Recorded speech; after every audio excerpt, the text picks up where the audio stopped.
Salut les Goomsers et bienvenue à ce 6ème épisode de Gooms on Air. Oh yeah. Alors Nassim, comment ça va? Bah écoute, salut à tous, salut Naïm, salut tout le monde. Bah écoute, pour moi, ça va plutôt bien, plutôt mieux même depuis ce déconfinement. Mais bon, on en reparlera tout à l'heure. Bah du coup, dis-nous, c'est quoi le programme là pour ce Gooms on Air numéro 6? Alors, d'abord, dans notre petite introduction, nous allons revenir sur le déconfinement, sur les petits hobbies qu'on a eus pendant ce déconfinement. Mais aussi, on va parler, est-ce que le succès de Kimetsu no Yaiba est-il mérité? Et Kimetsu no Yaiba ou Les Rôdeurs de la Nuit ou Demon Slayer. Parce que ça a changé de nom 2, 3 fois. Non, vous savez quoi, on va revenir même sur toute l'histoire de Demon Slayer, notamment en France, la catastrophe qu'il y a eu sur Demon Slayer au début de sa parution en France, et puis son succès qui est plus que mérité d'ailleurs en France aussi.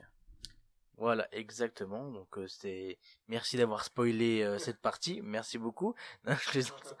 Et du coup aussi en deuxième partie, nous allons du coup revenir sur l'épreuve d'orientation de koh. C'est l'épisode 13, hein, c'est ça?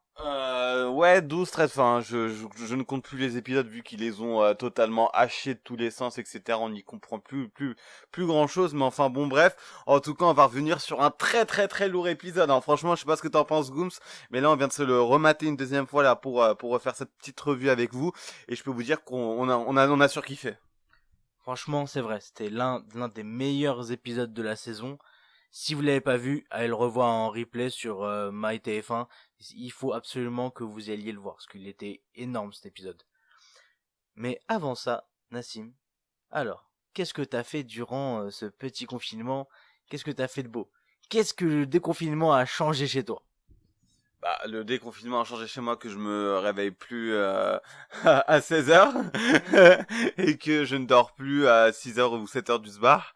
Donc ça fait plaisir, petit Aïd tranquille, un peu bizarre cette année mais bon, ça change quoi. Et puis on va essayer de profiter de nos proches autrement. Mais bon, depuis ce déconfinement, j'ai pu revoir quelques potes, etc. Donc ça fait plaisir de reprendre goût un petit peu à la vie et de voir aussi profiter du soleil quoi en fait. Il fait tellement beau que ça incite à sortir, ça incite à aller dehors. On a envie de bouger, donc cool. Faut que ça continue comme ça. En parlant de sortie, en plus, moi, ce que je kiffe faire en ce moment, c'est qu'il y a une petite butte à côté de chez moi où j'ai une vue sur tout Paris et elle est magnifique cette butte. En plus, la ville, ils l'ont extrêmement bien aménagée et c'est un endroit parfait pour un petit pique-nique, pour chill à mort. Donc, on y va très souvent. La légende urbaine ou hashtag les forceurs dirait que c'est la meilleure vue de Paris. Alors, je sais pas si c'est vraiment la meilleure vue de Paris, mais je crois avoir entendu ça 2, 3 fois de la bouche de certains. Donc, why not, on cherchera, on vous dira si c'est vrai ou pas ces trucs. Bah, tu sais quoi, franchement, je pense sincèrement que c'est l'une des meilleures vues qu'il y a sur Paname. Il y a celle-là et celle qu'il y avait à Nanterre au Mont Valérien. Et notre but à nous, elle est incroyable aussi. Vraiment.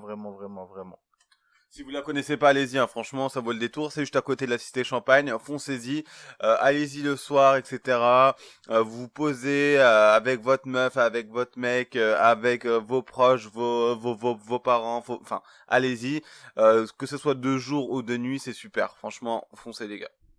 De ouf. Donc, mis à part les petites sorties, là, je me suis tapé un gros délire. C'était, en gros, moi, comme vous avez peut-être remarqué, c'est que je suis un sacré cinéphile et que j'adore le cinéma. Et que du coup, 2019, j'ai raté pas mal de gros films. Enfin, gros films, des grosses têtes d'affiche. Et du coup, bah là, je me suis tapé un délire, c'est que je me suis tapé tous les films que j'ai ratés. Donc là, je vous ai les gardé 5 titres qui m'ont marqué de 2019 que j'avais raté et que j'ai regardé. Du coup, il y avait Brooklyn Affair, il y avait Godzilla, le roi des monstres. Alors Godzilla, le premier, j'avais vraiment détesté. Le deuxième, il était cool. Brooklyn Affair, c'est un bon film de polar qui ressemble un peu au polar des années 30, mais remixé à la sauce 2019. Franchement, si vous kiffez les polars, les classiques polars, mais foncez direct voir Brooklyn Affair. Il y avait aussi Kong, et j'ai étonnamment bien kiffé ce film, alors que mon frère il a détesté Kong, parce que et au final, et c'est ce qui est marrant, c'est qu'en fait Kong et Godzilla, le roi des monstres, c'est dans le même univers. Et en fait, ils sont vraiment dans le même univers dans le sens où le Godzilla, le roi des monstres, c'est la suite de Kong. Et ça, je savais pas avant que je regarde le film, et ça m'a surpris de ouf. J'ai regardé aussi Retour à Zombieland. Ceux qui connaissent Zombieland, franchement, vous savez que c'était trop, trop, trop drôle. Nassim, toi, tu l'as vu, toi, Zombieland, non? Ah oui, Zombieland, je l'avais vu, je m'en souviens quand j'étais plus jeune, j'avais vraiment kiffé à l'époque, je me souviens d'avoir regardé un vrai bon souvenir de barre de rire en fait en ayant regardé ce film-là. Mais à côté de ça, là, j'arrive plus à me souvenir vraiment d'une séquence ou enfin d'une scène en tout cas qui m'a fait kiffer, j'arrive pas j'ai pas d'accroche ou de scène mythique là en tête. Alors, bah, l'une des grosses scènes mythiques, c'est au tout début, quand le mec, il donne ses règles, comment survivre dans le monde des zombies, et qu'à un moment, il dit oui, il faut esquiver les toilettes, et tu vois un mec, il se fait buter, il se fait manger par les zombies dans les toilettes. Quand il dit oui, il faut avoir un cardio, tu vois un gros qui court, il se fait rattraper par les zombies et tout. Une chanson moins. Un désavantage. L'obésité tue. Obésité morbide. Ah ouais, non, laisse tomber. Et le dernier film aussi que j'ai regardé, c'était du coup Lockdown. En ce moment, je crois peut-être sur Snapchat ou sur YouTube, ça tourne en boucle la pub. Ah ouais, ouais, non mais ils nous ont saoulés sur YouTube avec ce film, c'est un truc de ouf. N'importe quelle vidéo que tu vas ouvrir, ils te mettent ce truc. C'est bon, on a compris, c'est le Renoir Black Panther là de Black Panther, ça y est. On sait que ce film n'est pas sorti en salle malheureusement, mais bon, on n'a pas non plus à nous harceler avec ce film. En plus, je suis sûr que c'était de la merde. Qu'est-ce que t'en penses, Gooms? Bah, c'était pas un film incroyable, mais Frérot, de la bande-annonce, il fait on va fermer l'île. Quelle île? Manhattan. Je foutent le seum. Voilà, ils foutent le seum. Rien que la bande-annonce, c'est dégoûte, frère. non, franchement, c'est ça le problème de mon frère. Il a pas regardé le film, il critique alors qu'il a même pas vu le Mais film. parce que vous savez pas c'est quoi. Name, il aime tous les films, frère. Il aime tout. Même quand c'est pas bien, il aime. C'est un truc de ouf. Genre, à un moment donné, faut que tu, non mais il faut que tu revoies tes critères à la hausse, frérot. Il faut pas te contenter de ça, de Manhattan Lockdown. Non, c'est pas ça. C'est que, comme ça s'appelle, je note les points positifs d'une œuvre. J'aime pas cracher sur une œuvre. Je vais essayer de la défendre bec et ongle. Même, par contre, quand c'est nul, c'est nul. Défendre Kong King ou Kong, je sais pas quoi, King Kong. Frère, arrête tes conneries, frère. Godzilla, là, c'était l'un des plus grands flops de l'histoire. C'est n'importe quoi. C'est indéfendable. C'est pas parce que c'est un flop que j'ai le droit de pas aimer. En fait, le goût, de toute façon, les goûts et les couleurs ne se discutent pas. Phrase de bolos. Bon. Allez, on revient tout de suite pour parler du cas Kimetsu no Yaiba, alias Demon Slayer, alias... Attends, Kimetsu no Yaiba, Demon Slayer, les rôdeurs de la nuit. Yes, les rôdeurs de la nuit. Allez, à toutes. Je suis japonais, je suis japonais. Je suis japonais, je suis né au Japon et je suis... Tanjiro. Alors, vous avez reconnu ce cri? Qui est-ce qui crie comme ça? Nezuko! Nassim, qui est-ce? Ah, je vais pas spoiler, mais est-ce que vous entendez ça aussi? Vous l'avez reconnu aussi? Qu'est-ce que c'est alors du coup? C'est le seul, l'unique, Demon Slayer. Kimetsu no Yaiba. les rôdeurs de... La nuit.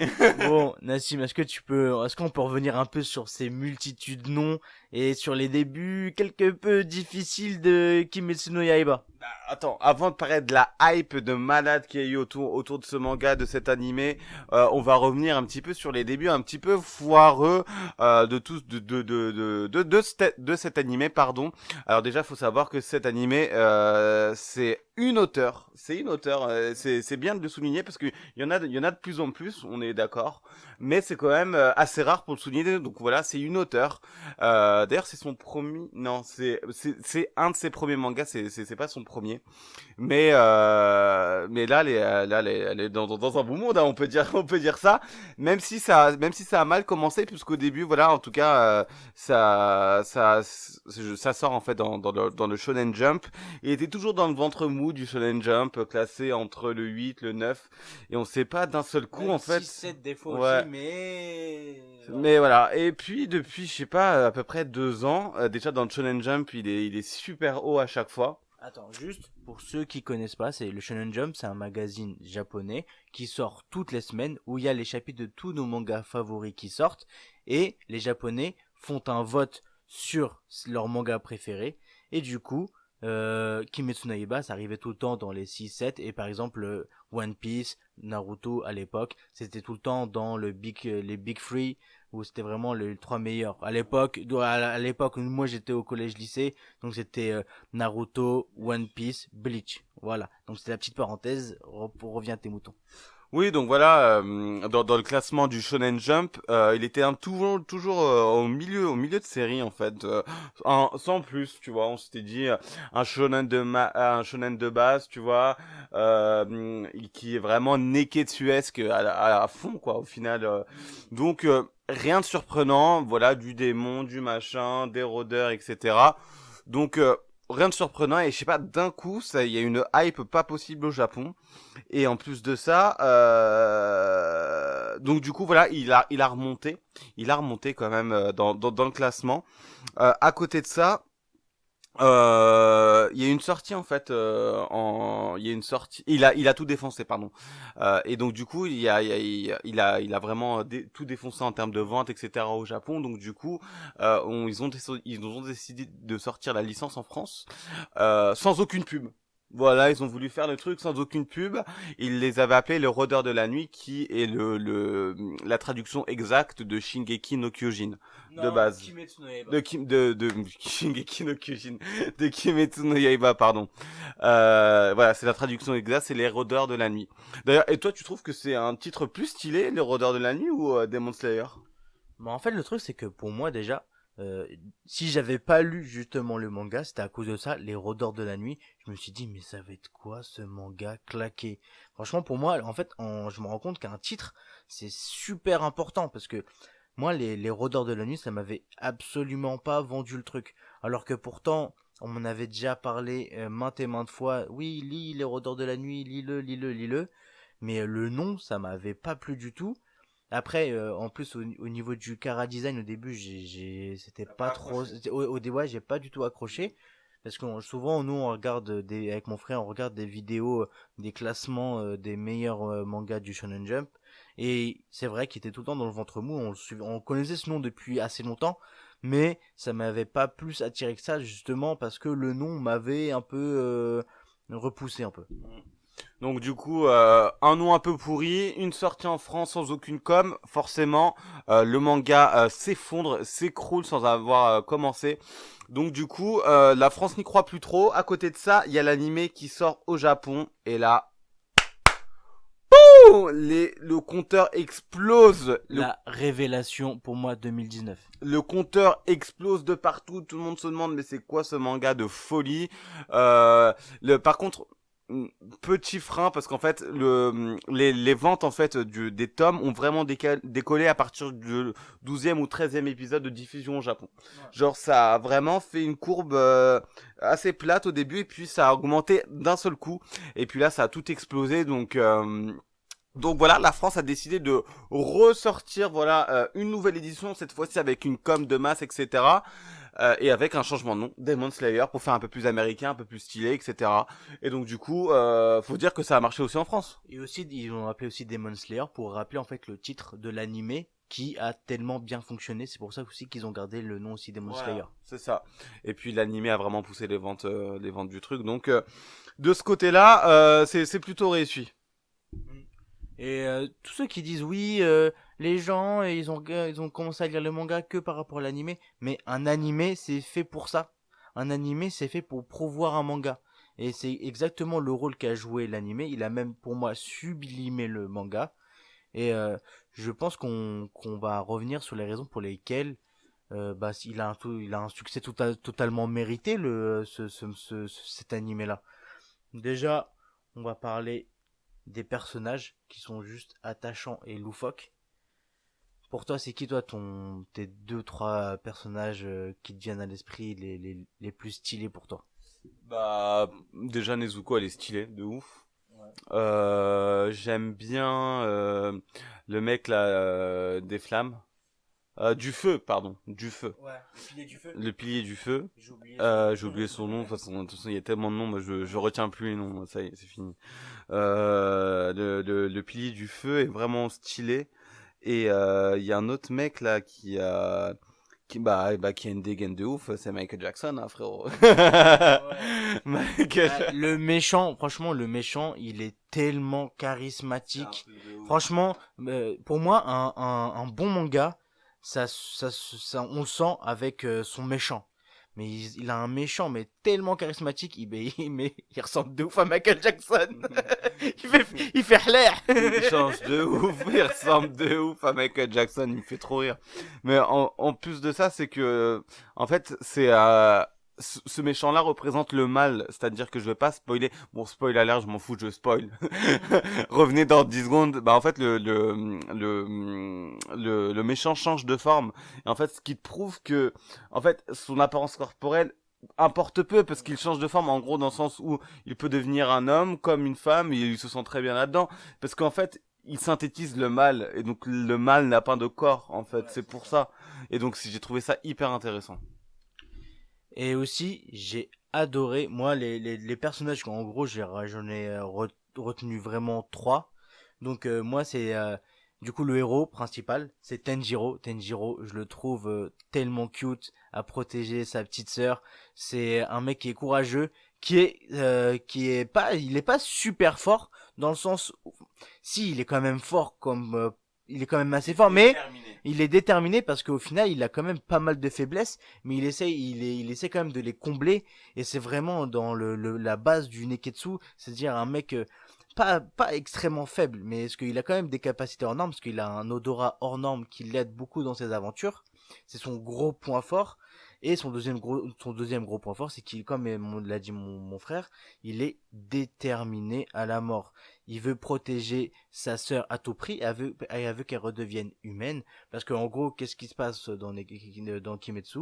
C'est un bûcheron qui s'appelle du coup Tanjiro, qui part comme d'habitude vendre son bois. Et quand il revient, il voit sa famille s'être fait massacrer par des démons. Et sa petite sœur est devenue un démon. Et il fait tout pour que sa petite sœur redevienne humaine. Et ensuite, les deux personnages aussi qui m'ont marqué, c'est Sidekick, qui sont Inosuke et Zenitsu. Alors Zenitsu, c'est un mec qui est complètement débile. Ouais, mais il est marrant. En tout cas, tout le monde me dit que dans l'animé, il est trop marrant, trop attachant, etc. Dans le manga, pardon, il est trop attachant, trop stylé, nanana.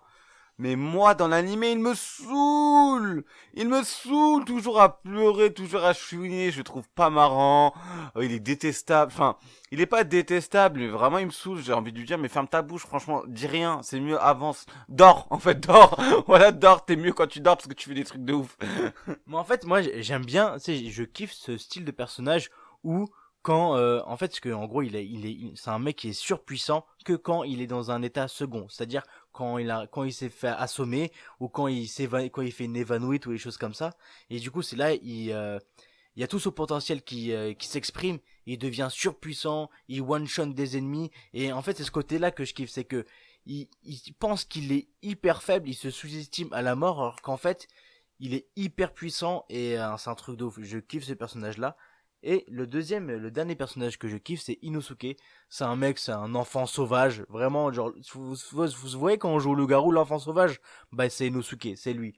Genre, le type, il a une tête de sanglier sur la tête. Genre, tu comprends pas pourquoi. Alors que quand tu le retires, le type, le type hyper macho, mais quand tu le retires, il a une espèce de visage de femme. J'ai trouvé ça, le gag, j'ai trouvé grave marrant. Le mec, c'est une bête de foire, mais une brute épaisse, et il va jamais lâcher l'affaire.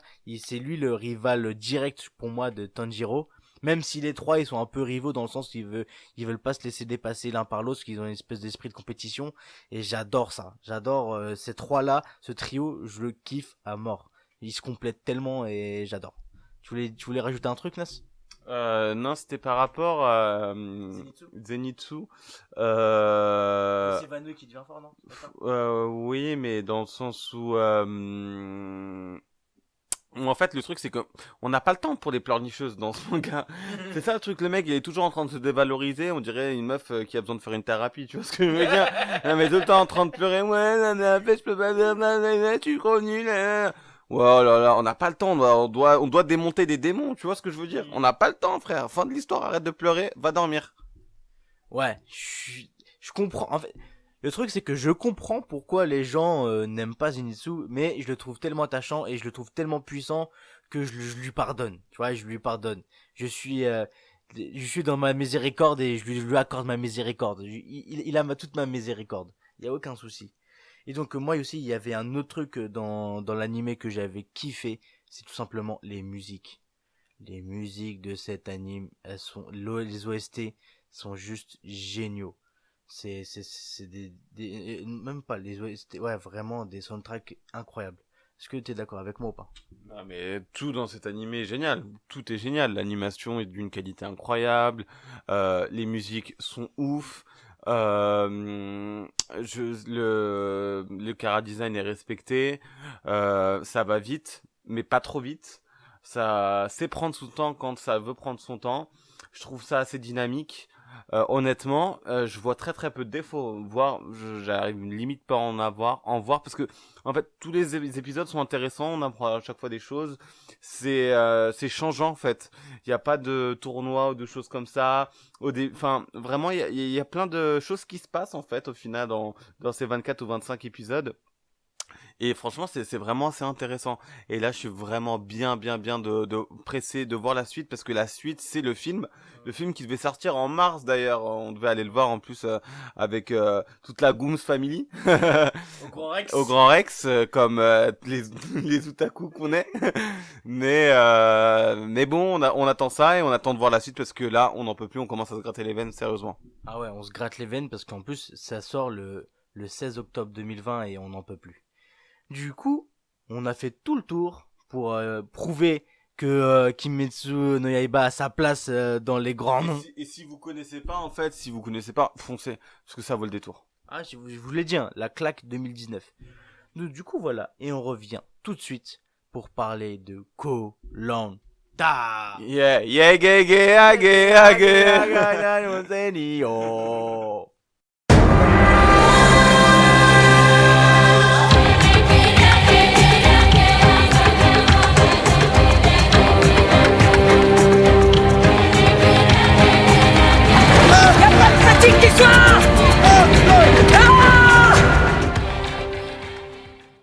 Et nous voilà de retour pour parler de Koh-Lanta. Oh Yeah.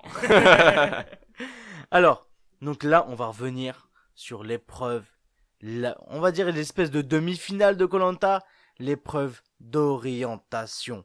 Et comme je l'ai dit, comme on l'a dit tout à l'heure, hein, si vous l'avez pas vu, allez le voir et on revient tout de suite parce qu'on va en parler, on a des choses à dire. Bah comme d'hab, hein, TF1 nous a concocté un épisode aux petits oignons hein, encore une fois. C'était une orientation cette fois-ci avec 5 finalistes au final pour seulement 3 couteaux et pour 3 couteaux qui permettaient d'accéder à la finale des poteaux.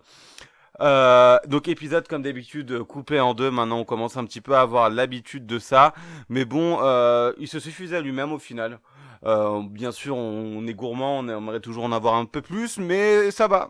Vu tout ce qui s'est passé, j'en suis satisfait par rapport déjà au format et par rapport à l'épisode. C'était vraiment un épisode de ouf, hein, Gooms.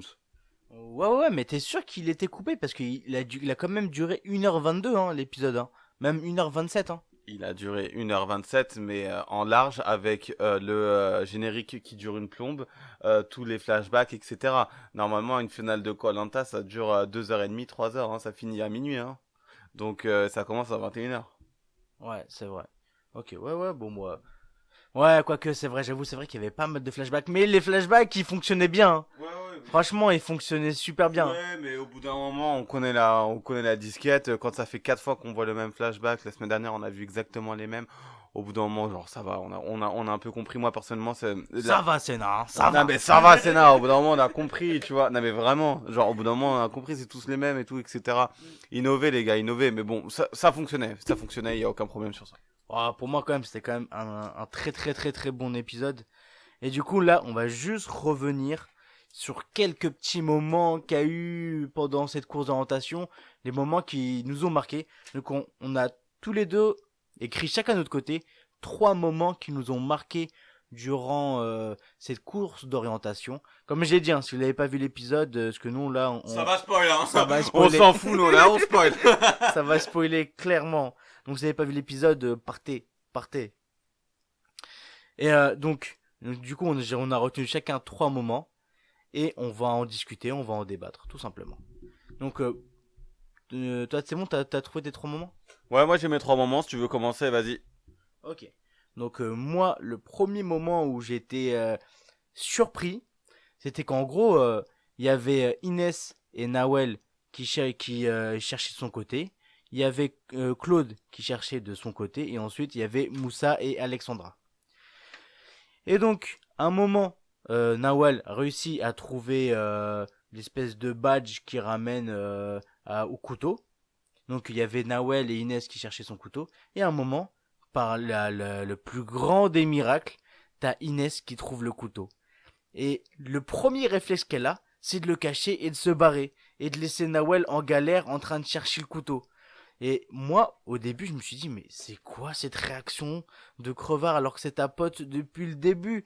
Et toi, qu'est-ce que tu fais au lieu de lui prévenir, de dire, oui, va chercher le... Non, arrête de chercher le couteau, nanana. Ton premier réflexe, c'est de cacher ce putain de couteau. Mais c'est pas ça, c'est pas ça. Genre, honnêtement, Inès, on peut lui en vouloir sur beaucoup de trucs ou lui reprocher beaucoup de choses, tout du moins. Mais à côté de ça, non, c'est pas un truc de crevard en fait ce qu'elle a fait. C'est qu'en fait, elle était dans un mode je recherche la balise. T'as capté? Et quand les gens ils recherchent la balise, ils le disent pas et ils courent tout de suite, tu vois. Donc elle est dans un mode, dans un mindset balise, frérot. Donc là, elle cherche et elle tombe sur le couteau. Genre, la meuf, la reine de la chance, en fait. C'est un truc de ouf. Genre, je m'en souviens que ça était déjà arrivé dans certains koh mais là, à ce point-là, à ce level de chance, je crois que j'avais jamais vu ça. Mais enfin, bon, bref, le mec, la meuf, pardon, est dans un délire de je cours dès que j'ai la balise et je dois pas le dire. Donc en fait, elle trouve le couteau, elle a ce réflexe, elle est dans tous ses états, elle a ce réflexe de je le cache et je cours, tu vois ce que je veux dire? Une fois qu'elle a fait sa petite galipette dans l'eau pour nous montrer ses formes, etc. Là, dans le truc, là, machin, ouais, super.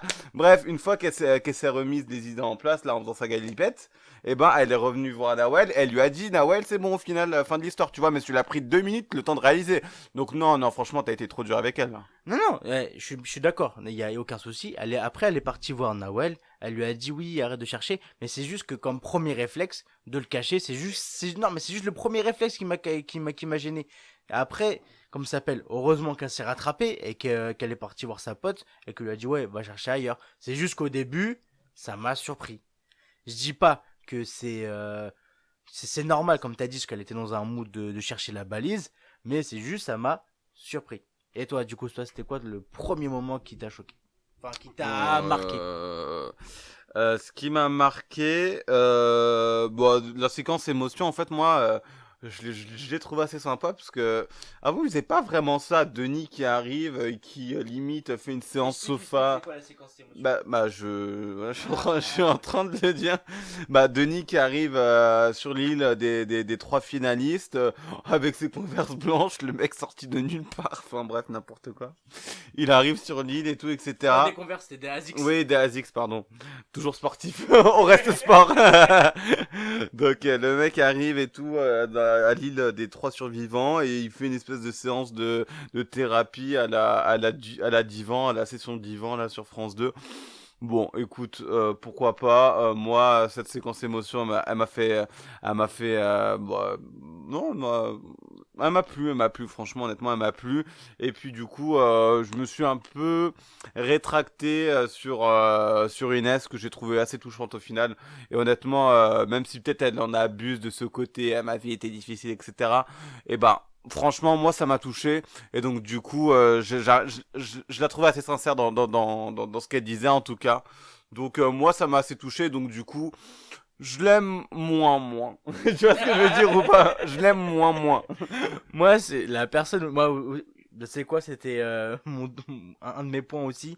Du coup, c'était les larmes de Claude et les larmes d'Inès. Les larmes de Claude, elles m'ont touché droit au cœur. Le champion des champions qui lâche une petite larme, une larmichette pour son petit fiston. C'était mignon. Et ouais, la séquence sur Inès, sur sa vie, sur son passé, bah tu sais quoi, moi je suis un petit sensible et ça a fonctionné à fond avec moi.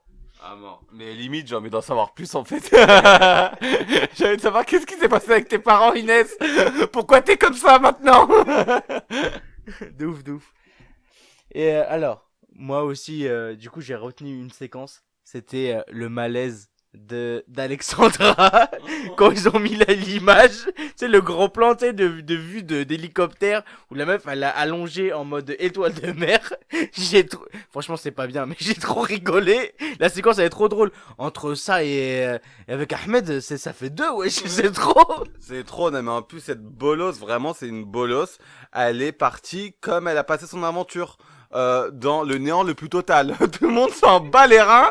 Les gens, ils ont même pas remarqué qu'elle était partie. C'est vraiment une bolosse. Juste Vraiment. il a fait, oh, ouais, oh, dommage. À mort, tout le monde s'en fout, mais c'est vraiment la meuf, mais la plus, genre, transparente de l'histoire. Vraiment, je la déteste. C'est un truc de ouf. Je la trouve vraiment naze. Même s'il y en a que j'aime moins, etc., ou il y en a qui m'ont déçu, au moins ils ont un minimum de personnalité. Elle ne sert strictement à rien. C'est grave. Yes. Et du coup, est-ce que t'avais une autre séquence? Parce que je crois que j'ai loupé une de tes séquences, je crois, non? Ouais. Une de mes séquences, bah, moi, c'est le départ des deux Golemont, hein. Franchement, les deux derniers Golemont qui restaient sont partis. Enfin, les deux derniers. De toute façon, il reste plus que Claude. On est tous d'accord là-dessus. Mais le départ de Moussa, écoute, bon, moi, ça m'a fait un peu de la peine parce que malgré tout, je l'aime bien encore un petit peu, tu vois. Donc voilà, même si il a trop changé, il a fait des trucs bizarres, mais bon, bref. Mais après, que l'autre parte, tant mieux. Que Moussa parte, écoute, c'est bien aussi. Donc voilà. Mais moi, ce que je voulais dire, c'est que dans le lot qui reste, en fait, je sais pas pourquoi, c'est vraiment bizarre. Mais dans le lot qui reste, à part Claude, pour moi, c'est pas des finalistes. On n'est pas en finale, en fait, là. Vraiment, pour moi, on n'est pas en finale. J'ai l'impression qu'on est dans une épreuve bis, mais ils ont pas des têtes de finalistes, c'est vrai ou pas? C'est quoi? Tu m'as coupé l'herbe sous le pied, encore une fois, mais dans le bon sens, parce que c'est exactement ça. Je suis d'accord avec toi. C'est, on dirait pas des finalistes. Je sais pas, j'ai pas l'impression que ce sont les bons finalistes dans le sens où, pour moi, Claude, clairement, il a sa place de finaliste. Moi, j'aurais plus limite vu euh, Claude et Moussa en tant que finalistes. En fait, c'est quoi? Pour moi, le truc idéal, ça aurait été Claude, Moussa, Nawal. Et en fait, le truc, c'est que vu qu'il y a Inès et Nawal, hein, les deux copines en même temps, je sais pas, j'ai pas l'impression que c'est les vrais finalistes de koh. Tu vois, tu vois ce que je veux dire ou pas? Je vois totalement, même moi, hein, franchement, honnêtement, Inès, elle a rien gagné. Nawal, honnêtement, moi, je l'apprécie pas plus que ça. Limite, je préfère Moussa. Donc, donc ouais, non, pour moi, on n'est pas en finale, là. Il y a que Claude, et de toute façon, je sais pas ce que t'en penses, mais honnêtement, moi, j'ai l'impression que Claude va pas gagner, hein, cette année, hein. Honnêtement, Claude va pas gagner, dans le sens où même s'il gagne les poteaux, eh ben, tout le monde va voter pour son opposant. Attends, le mec a sorti la moitié des gens, plus de la moitié des gens qui sont sur le camp du vote, tu vois ce que je veux dire? Donc honnêtement, moi, Claude, malheureusement, il ne gagnera pas encore cette année, c'est impossible. Il a sorti tout le monde, les gens ont envie de se venger. Le premier Régis. Ouais, mais regarde, Claude, c'est un type, il a toujours été droit dans ses basques depuis le début.